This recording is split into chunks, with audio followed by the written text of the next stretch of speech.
আপনি করেছেন, কত পাপ আপনার হয়েছে, কত মিথ্যা আপনি বলেছেন, কয় ওয়াক্ত নামাজ ছেড়েছেন, কয় লাখ টাকা ঘুষ খেয়েছেন, কত যৌতুক আপনি খেয়েছেন, কত মিথ্যা আপনি বলেছেন।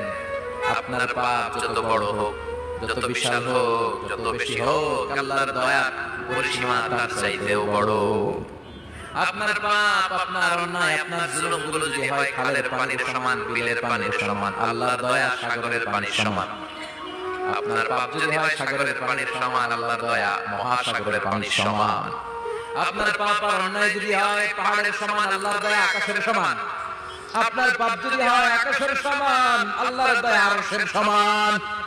এজন্য আল্লাহ বললেন, ইয়া আইয়ুহাল্লাযীনা আমানু তুবু ইলাল্লাহি তাওবাতান নাসুহা। ও আমার গোলাম, তুই তোর নিজের যত বেশি ভালোবাসিস তার চেয়েও আমি তোরে বেশি ভালোবাসি। তোর বাবা মা তোরে যত বেশি ভালোবাসে তার চেয়ে আমাদেরকে বেশি ভালোবাসে কে? আল্লাহ বললেন, ভালোবাসাটা তৈরি করার পর আমি 100 টুকরা করলাম। চিল্লায় বলেন, কয় টুকরা?